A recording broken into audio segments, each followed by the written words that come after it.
Channel को subscribe कीजिए और बेल आइकन भी दबा लीजिए, जिससे आपको समय पर अपडेट मिलते रहें। दोस्तों, स्वागत है आपके अपने ही चैनल मास साहब की पाठशाला में। देखिए, इस वीडियो में हम क्या देखेंगे।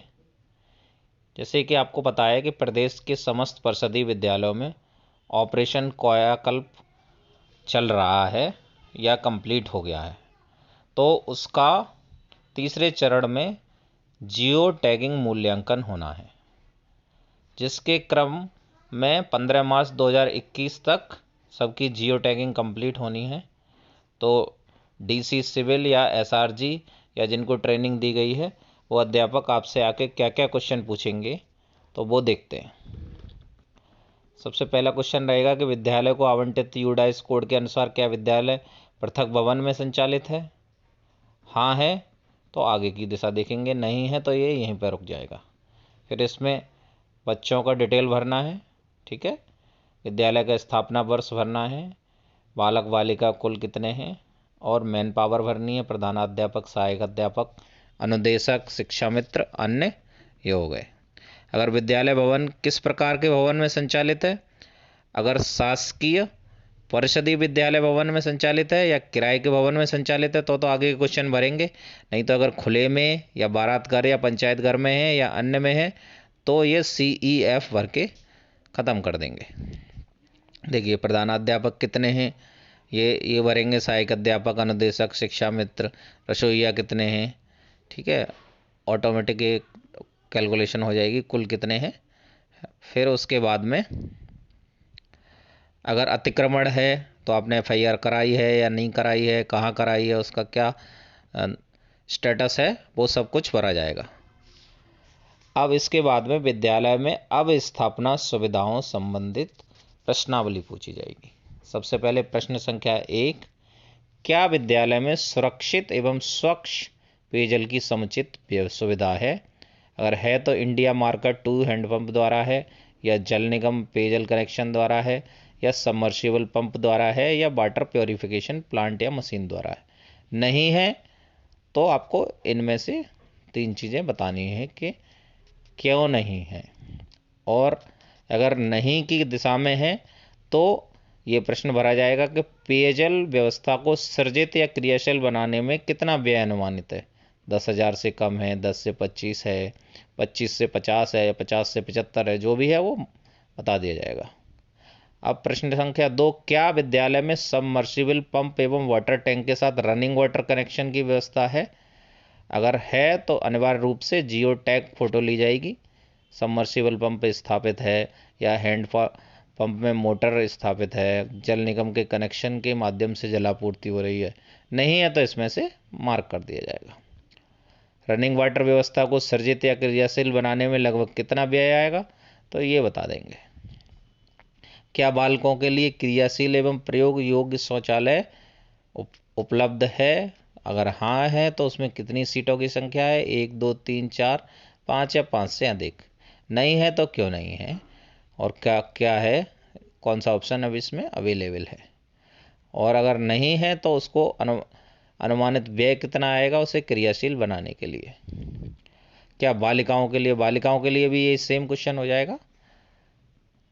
और अगर नहीं है तो सृजित करने के लिए कितना व्यय आएगा। प्रश्न संख्या 5, क्या बालकों के लिए प्रयोग योग्य एवं क्रियाशील मूत्रालय यूरिनल उपलब्ध है। तो कितने यूरिनल उपलब्ध हैं, 1, 2 या 2 से अधिक। नहीं है तो इसमें मार्क कर दिया जाएगा। और बालक यूरिनल व्यवस्था को सृजित क्रियाशील बनाने में कितना व्यय आएगा, और नहीं है तो कितना व्यय आएगा। क्या बालिकाओं के लिए अलग से है यूरिनल, तो उसका भी बालक के लिए सेम बालिकाओं के लिए। उसके अगला क्वेश्चन है, क्या विद्यालय के सभी शौचालयों एवं मूत्रालयों में निरंतर जल नल आपूर्ति की समुचित व्यवस्था है। अगर नल लगा है, पानी की व्यवस्था है कि नहीं है, उसमें पानी की कोई व्यवस्था नहीं है, व्यवस्था है पर क्रियाशील नहीं है, टूटे फूटे हैं, तो उसमें क्या व्यय आएगा। क्या सभी शौचालय एवं मूत्रालयों में सुव्यवस्थित रूप से टाइलीकरण हुआ है या नहीं है, तो उसके भी जियो टैग फोटो लिया जाएगा। अगर नहीं है तो बताया जाएगा कि टाइल्स नहीं लगे हैं, टाइल्स आंशिक रूप से लगे हैं, ये टाइल्स लगे हैं तो टूटे फूटे हैं। तो उसको क्रियाशील करने के लिए, टाइलीकरण करने के लिए कितना व्यय आएगा वो भी इसमें भरा जाएगा। क्या विद्यालय में अधिक छात्र नामांकन के कारण अतिरिक्त शौचालय मूत्रालय यूनिट की आवश्यकता है? अगर ज़्यादा बच्चे हैं तो आवश्यकता है, तो उस पर मार्क कर दिया जाएगा। क्या उच्च प्राथमिक विद्यालय के बालिका शौचालय के बाहरी और दीवार से सटा हुआ क्रियाशील इंसिनरेटर है? अगर हाँ है तो डीओ टैगिंग किया जाएगा, और नहीं है तो प्राथमिक विद्यालय होने के कारण आवश्यकता नहीं है। मतलब अगर सटा हुआ कोई प्राथमिक विद्यालय है उसके साथ में तो फिर उसकी आवश्यकता नहीं है। प्रश्न संख्या 11, क्या विद्यालय में दिव्यांग बच्चों के लिए दिव्यांग मैत्रिक शौचालय निर्मित है? हाँ है तो डीओ टैगिंग होगी, नहीं है तो उसको मार्क किया जाएगा। और नहीं की दिशा में उसे क्रियाशील बनाने के लिए कितना व्यय चाहिए? क्या विद्यालय में पर्याप्त संख्या में क्रियाशील ग्रुप हैंड वॉशिंग यूनिट की सुविधा उपलब्ध है? हैंड वॉशिंग की यूनिट तो कितने नल लगे हुए हैं, सबकी जियो टैगिंग होगी। और अगर कोई व्यवस्था नहीं है तो उसमें कितना व्यय आएगा? कक्ष की फर्श मार्बल, कोटा स्टोन अथवा मजबूत टाइल्स युक्त है। देखिए कोटा स्टोन या मार्बल्स नहीं है तो मान लीजिए मजबूत है उसमें और प्लेन है और सारी चीज़ें हैं तो भी उसको संतृप्तिकरण ही मान लिया जाएगा। तो अनिवार्य रूप से जियो टैग फोटो ली जाएगी। समस्त कक्षाएं टाइल युक्त हैं। अगर फर्श टूटे फूटे हैं तो उनका लिया जाएगा। तो कितनी कक्षाओं के फर्श टाइल युक्त नहीं है तो उसमें ये मार्क किया जाएगा 1 2 3 4 5। और टाइलीकरण के लिए लगभग क्या अनुमानित व्यय है तो वो भर दिया जाएगा। अगला, क्या प्रत्येक कक्ष में ब्लैक बोर्ड ग्रीन बोर्ड टूट फूट रहित उचित ऊंचाई पर काले रंग से अच्छी तरह रंगा हुआ है? हाँ है तो उसकी टैगिंग की जाए, उसका फोटो लिया जाएगा। और अगर नहीं है तो उसका कितना व्यय आएगा ये भी भरा जाएगा। अब हमारा अगला क्वेश्चन आता है, क्या सभी कक्षाओं के सभी बच्चों के पठन पाठन के लिए डेस्क और बेंच उपलब्ध हैं? हाँ तो जियो टैगिंग फोटो ली जाएगी उसकी, और नहीं है तो कितने सेट चाहिए, 20 सेट, 30 सेट, 50 सेट या 80 सेट? क्या विद्यालय के रसोई घर पक्के फर्श, छत एवं दीवारों की रंगाई पुताई के साथ निर्मित है? हाँ है तो फोटो ली जाएगी, नहीं है तो इनमें से मार्क किया जाएगा। रसोई घर निर्मित नहीं है, या किचन नामांकन के सापेक्ष अत्यंत छोटा है, रसोई घर चीड़ सीड़ है, या रसोई घर मानकानुसार नहीं है। रसोई घर के निर्माण या क्रियाशील करने के लिए उसको कितना व्यय आएगा? क्या विद्यालय के रसोई घर निरंतर जल आपूर्ति के साथ वहाँ पे पानी का कनेक्शन है या नहीं है, उसको भरा जाएगा। क्या भोजन पकाने व खिलाने हेतु प्रयुक्त बर्तन, अनाज, मसाले इत्यादि सफाई के साथ सुरक्षित व संग्रहित किए गए हैं? तो हाँ है तो फोटो ली जाएगी, नहीं है तो इनमें से मार्क किया जाएगा। तो ये आप करते जाइए। अगर आपके विद्यालय में ये है संतृप्तिकरण तो ये सारी सुविधाएं होनी चाहिए, गंदा बंदा नहीं होना चाहिए और सारी सुविधाएं लगी होनी चाहिए। क्या विद्यालय परिसर एवं कक्षा कक्ष की दीवारें रंगाई पुताई से सुसज्जित हैं? रंगाई पुताई का हो गया। फिर उसके बाद में बाहर दिव्यांगों के लिए 1:12 के अनुपात में उचित ढाल रेलिंग है या नहीं है? रैंप की मरम्मत में कितना खर्चा आएगा अगर रेलिंग नहीं है तो? क्या विद्यालय परिसर पूर्ण रूप से 4 दीवारी से घिरा हुआ है, मुख्य द्वार से युक्त है? तो 4 दीवारी निर्मित नहीं है या जर्जर है या ऊंचाई कम है तो उसका कितना खर्चा आएगा ये भरा जाएगा। फिर क्या विद्यालय परिसर में बुनियादी सुविधाओं, स्वच्छता व कक्षा तक आवागमन हेतु इंटरलॉकिंग टाइल्स, ईंटों का खरंजा सहित रास्ते का निर्माण कराया गया है? तो उसकी जियो टैगिंग की जाएगी, नहीं तो कितना खर्चा आएगा ये देखा जाएगा।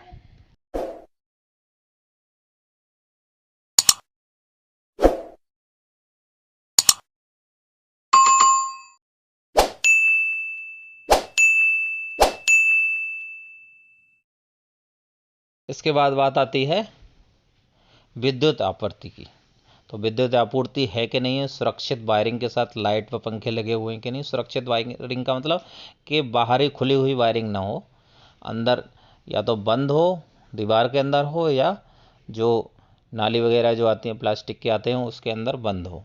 तो मानक के अनुसार वायरिंग नहीं है तो फोटो लिया जाएगा और कितना उसमें खर्चा आएगा ये मार्क किया जाएगा। क्या विद्यालय प्रांगण एवं शौचालय में नियमित रूप से पंचायती राज विभाग, अन्य संस्था, प्राइवेट सफाई कर्मी द्वारा विद्यालय की साफ सफाई की जाती है? तो इसमें भी मार्क किया जाता है की जाती है या नहीं की जाती है। क्या विद्यालय की कार्य योजना को ग्राम पंचायत विकास योजना 2020-21 अथवा नगरीय क्षेत्र की कार्य योजना में सम्मिलित की गई है? हाँ या नहीं। क्या विद्यालय में बच्चों के सम्मान पूर्वक भोजन ग्रहण करने हेतु मिड डे मील सेट की व्यवस्था है? अगर नहीं है मिड डे मील सेट की व्यवस्था तो इसका कितना व्यय आएगा? विद्युत संयोजन है कि नहीं है? अगर नहीं है तो आपने एक नई कनेक्शन के लिए अप्लाई किया है कि नहीं किया है? तो और अगर नहीं अप्लाई किया है तो क्यों नहीं किया है, उसके ये रीज़न है, वो मार्क किए जाएंगे। विद्युत संयोजन हेतु कितना खर्चा आएगा, इसका हो गया। क्या विद्यालय में किसी एक क्लास में स्मार्ट क्लास की स्थापना की गई है? अगर की गई है तो फोटो लिया जाएगा। और किससे वित्त पोषित किया जा रहा है, ये भी नहीं तो नहीं मार्क किया जाएगा। क्या विद्यालय परिसर तक आने वाला संपर्क मार्ग बच्चों के लिए सुगम एवं सुरक्षित है, तो ये मार्क किया जाएगा। उसके बाद क्या विद्यालय ऑपरेशन कायाकल्प के अंतर्गत पिछले 3 वर्षों में कोई सुधार निर्माण कार्य प्रारंभ हुआ है? अगर हाँ तो उसका चेकलिस्ट बतानी है किस किस के मद से हुआ है। और ये दिव्यांग शौचालय, पेयजल, submersible, black board, group hand washing, kitchen set, कक्षा कक्ष की फर्श का टाइलीकरण, रंगाई पुताई, फर्नीचर, चार दीवारी एवं गेट, ये किसके द्वारा हुए हैं? ठीक है। फिर उसके बाद में 31 क्वेश्चन है, विद्यालय में बच्चों के पठन पाठन हेतु कितने कक्षा कक्ष निर्मित हैं? क्या विद्यालय में किचन गार्डन की फेंसिंग हुई है, मतलब चार दीवारी बनी है उसकी, या फेंसिंग की आवश्यकता ही नहीं है? विद्यालय के प्रांगण का क्षेत्रफल लगभग कितना है? क्या विद्यालय में अतिरिक्त निर्माण कार्य कराने हेतु अतिरिक्त भूस्थल उपलब्ध है, मतलब अगर ACR की डिमांड करना चाहते हैं आप या आपने की है तो कितना जगह उपस्थित है वहाँ पे? क्या विद्यालय के नाम पर आमदनी योग्य परिसंपत्तियाँ हैं, जैसे कि फलों का बाग बगीचा हो, या खेती हो, या आय योग्य तालाब हो, इमारती लकड़ियों का बाग हो, या व्यावसायिक निर्माण अथवा दुकान हो, या नहीं? तो उससे परिसंपत्तियों से आमदनी योग्य आय कितनी है? क्या विद्यालय में वर्षा जल संचयन रेन वाटर हार्वेस्टिंग सिस्टम की व्यवस्था उपलब्ध है, तो हाँ या नहीं? देखिए, अगर विद्यालय में ऑपरेशन कायाकल्प के अंतर्गत कार्य शुरू न होने का मूल कारण क्या है? अगर नहीं हुआ है तो ये मूल कारण भरने हैं, ये बहुत इंपॉर्टेंट है। ग्राम प्रधान सचिव से अपेक्षित सहयोग नहीं मिल रहा, इसके लिए देखिए कॉल भी आती है आपको, महानिदेशालय कार्यालय से कॉल भी आती है, तो इसको ध्यानपूर्वक देखें और ध्यानपूर्वक भरें इसको। विद्यालय विकास योजना ग्राम पंचायत में उपलब्ध नहीं है, योजना ग्राम पंचायत द्वारा GPDP में शामिल नहीं है, विद्यालय ग्राम पंचायत की प्राथमिकताओं में नहीं है, या नगर निगम पंचायत प्राधिकरण द्वारा सहयोग प्राप्त न हो पाने के कारण विद्यालय सभी अवस्थापना सुविधाओं से संतृप्त है। अगर सारा संतृप्त है तो नहीं होगा, खंड शिक्षा अधिकारी द्वारा अपेक्षित सहयोग प्राप्त न होने का कारण, या उपरोक्त में से कोई नहीं। क्या विद्यालय की सार्वजनिक दीवार पर कंपोजिट स्कूल ग्रांट के पिछले 3 वर्षों के उपभोग का विवरण को पेंट किया गया है? देखिए, अगर आपने पेंट नहीं कराया तो इसको पेंट करा लीजिए, इसकी भी जियो टैगिंग होगी, हाँ या नहीं। तो ये आपके क्वेश्चंस हो गए हैं। इन क्वेश्चंस को जो आप अपनी तरफ से करा सकते हैं, इसमें थोड़ी बहुत कमी रह गई है तो उसको कंप्लीट करा लीजिए, सो दैट कि आपके काम कराने के बाद भी ये ना हो कि हमने काम करा दिया और फिर भी उसकी जियो टैगिंग नहीं हो पाई है। और अगर आपने हमारे चैनल को सब्सक्राइब नहीं किया तो चैनल को सब्सक्राइब कर लीजिए। Thanks for watching.